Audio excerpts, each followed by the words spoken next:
Hello friends, हम सब बिहार समग्र रिवीजन को कंटिन्यू करते हुए नेक्स्ट टॉपिक पे आते हैं। आज हम लोग का होगा मॉडर्न बिहार का। नेक्स्ट टॉपिक है बिहार में यूरोपीय व्यापारियों का आगमन। जो यूरोप के व्यापारी सब आए थे उसके बारे में है। ये सीरीज़ आपके बहुत से बिहार गवर्नमेंट एग्ज़ाम में हेल्प करेगा, जैसे बीपीएससी प्रीलिम्स मेंस हो गया, one day exam and all Bihar government exam. Bihar समग्र के रिवीजन के लिए इस सीरीज़ के प्लेलिस्ट को फॉलो करें, जिसमें डेली वीडियोस अपलोड किए जाएंगे। अगर ये आपके प्रिपरेशन में हेल्पफुल लगे तो press the like button, share with your friend, drop A comment and subscribe my channel. Start करते हैं। बिहार में यूरोपियों का आगमन। देखते हैं कैसे बिहार में यूरोपीय सब आते हैं। ओके, सर्वप्रथम सबसे पहले 17वीं शताब्दी में बिहार में यूरोप व्यापारियों का आगमन प्रारंभ हुआ। मतलब स्टार्ट हुआ था 17वीं शताब्दी में। सबसे पहले बोल रही है, पहले बिहार के शेरा व्यापार पर डच व्यापारियों का प्रभाव था। जो शेरा व्यापार है उस पर डच का प्रभाव था। मतलब डच उस पर काम करता था। बिहार में सबसे पहले पुर्तगाली आए थे। कौन आए थे? पुर्तगाली आए थे।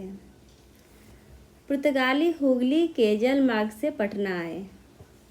पुर्तगाली अपने साथ मसाला, चीनी, मिट्टी के बर्तन इत्यादि लेकर आते तथा वे पटना से सूती वस्त्र लेके जाते थे। सबसे पहले पुर्तगाली आए थे बिहार में। वो हुगली के जल मार्ग से होते हुए आए थे पटना में और सूती वस्त्र को पटना से लेके जाते थे खरीद के।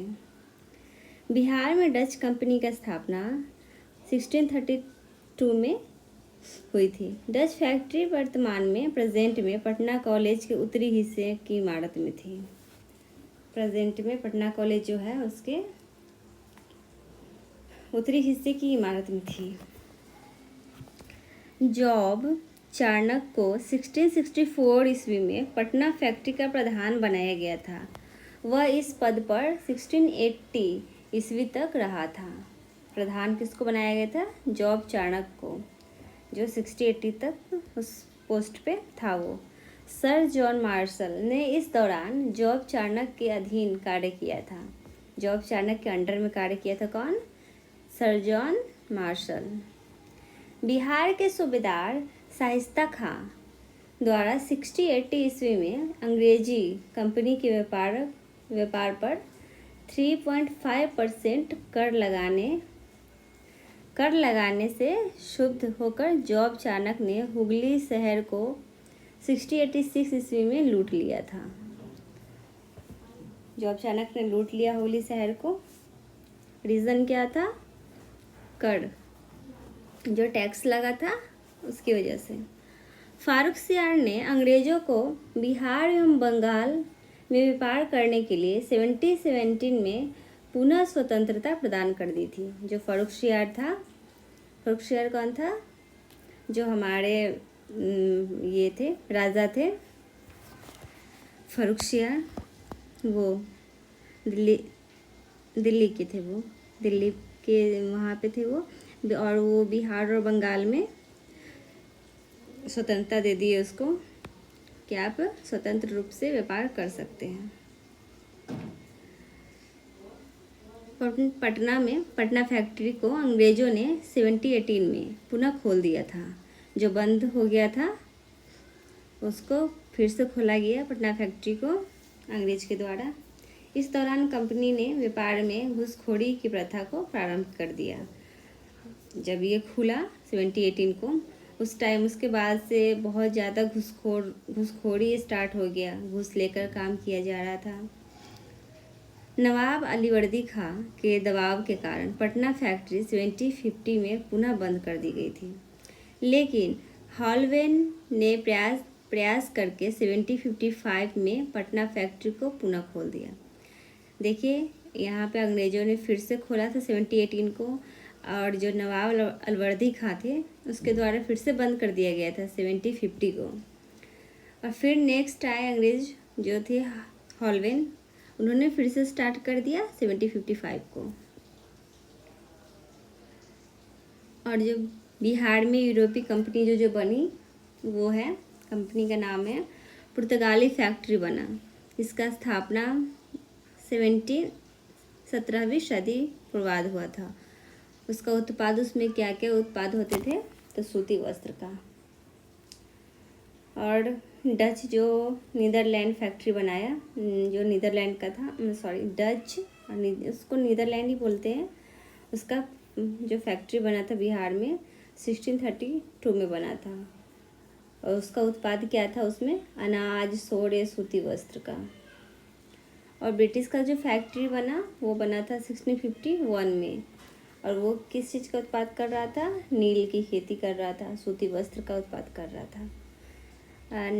एंड जो डेन फैक्ट्री बना 1774 में बना था, वो सिर्फ सूती वस्त्र का उत्पाद कर रहा था। बिहार के सूबेदार सैयद हुसैन अली खां एवं उसका भाई अब्दुल्ला खां को सैयद बंधु के नाम से जाना जाता था। जो सैयद अली खां है और उनका भाई जो अब्दुल्ला खां है, दोनों को सैयद बंधु के नाम से जाना जाता था। जो शासक निर्माता के रूप में प्रसिद्ध थे, शासक निर्माता के रूप में प्रसिद्ध माना जाता है, क्योंकि इन्होंने राजा को बैठाया गद्दी पे, फिर मनकिया हटाया, फिर बैठाया, फिर मनकिया हटाया, इसलिए इनका नाम निर्माता बोला जाता है, शासक निर्माता।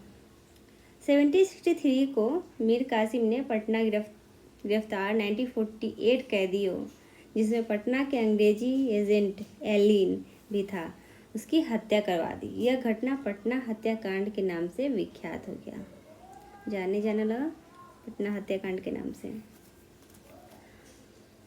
जेम्स अलेक्जेंडर की अध्यक्षता में 1770 ईस्वी में रेवेन्यू काउंसिल ऑफ पटना के नाम से एक लगान परिषद का गठन किया गया था। किस नाम से? Revenue council of Patna. लगान परिषद के दो अन्य सदस्य कौन बने? रॉबर्ट प्लाक एवं जॉर्ज वेनिस्ट्राट थे। रॉबर्ट प्लाक और जॉर्ज वेनिस्ट्राट थे। 1770 ईस्वी में बिहार का पूर्णिया जिला सन्यासी विद्रोह का केंद्र बना था। यहीं से स्टार्ट हुआ था सन्यासी विद्रोह, पूर्णिया जिले से। सर जॉन सॉर्ड की स्थायी बंदोबस्त व्यवस्था को बिहार में गवर्नर जनरल लॉर्ड कॉर्नवालिस द्वारा 1793 ईस्वी में लागू किया गया था। लॉर्ड कॉर्नवालिस द्वारा।